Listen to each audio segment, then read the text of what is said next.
A little bit of background on how this proposal has come forward. I'm going to provide that. We're then going to turn it over to Councilman Mack here, who's going to go into the inner workings of the proposal. And then we're going to open up to questions and answers, because that's really the main point of this evening, is to give you some information, let you make some informed opinions on your own. And I know each one of those entities that we talked about, the church, the city, and the park commission, want that feedback so they can decide how they want to proceed with this. The entire process really started about a year ago when the Canton Park levy passed for the first time last year in November. There was a $10,000 allocation that was made for each ward in the city. This ward here in Ward 8 had $10,000, and the first thing I did is I went to the council person, and Councilman Mack and I sat down and we said, all right, how could this money best be used in Ward 8? Each ward has used it very uniquely. Some have worked through their neighborhood associations and decided what they wanted to do. Others have in some areas have fewer parks, some areas have more parks. Two areas of the city that actually have very, very few parks, particularly neighborhood parks, which is what we're kind of talking about tonight, is the southwest end of town and the very northern part of town, which we're in right now. One area that we looked at, in particular, which you may be familiar with, is Northview Park, which is just a few blocks away.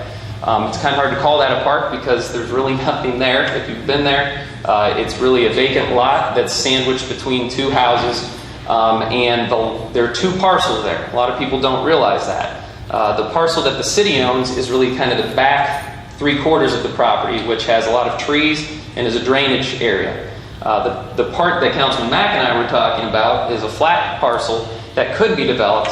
Unfortunately, the city does not own that. So the only real developable piece of land on that property, the city is not in ownership of.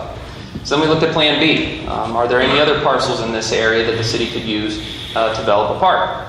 Unfortunately, there really weren't. And then you look at acquiring a piece of land. Is there anything for sale?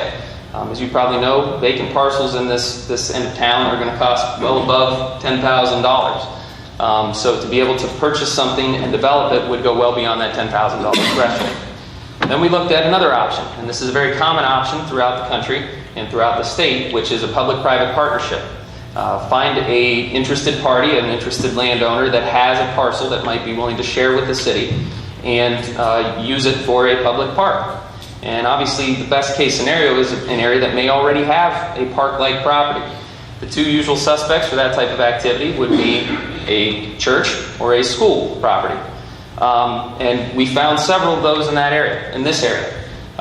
Two of which were the middle school on 44th Street, and then you also have Fraser Elementary School on Fraser Avenue. Both of those areas had some shortcomings in the fact that the middle school is pretty much already well developed. They don't need a whole lot in our estimation in terms of those funds. Fraser Elementary School is a little farther away outside of kind of this general area. Key to this whole thing is walking distance. Then we started looking at church properties. You have First Friends up here, also very well developed. Unfortunately, not necessarily easily accessible but via walking, so it's kind of outside of that realm. And the two other parcels that are here that are within walking distance have good parking, don't have really any park amenities there. And that's not something that we couldn't work with.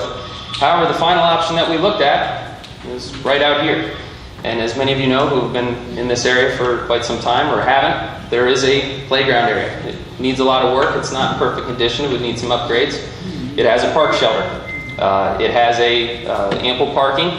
And the key that we find very attractive in the parks, it's relatively low maintenance when it comes to having to mow an area with any frequency. There's very little grass. It's a hillside, it's trees. It's something that if we would take control of it in a lease situation, would not take a lot of time for us to maintain on a regular basis and would stay in relatively good shape. So that is the background on how we came to St. Mark's to create this proposal. The actual proposal itself was developed in large part with Councilman Mack and some of the ideas that he thought that we could bring to the table and turn into a public park. So I'm going to turn it over to Councilman Mack and let him share the details with you.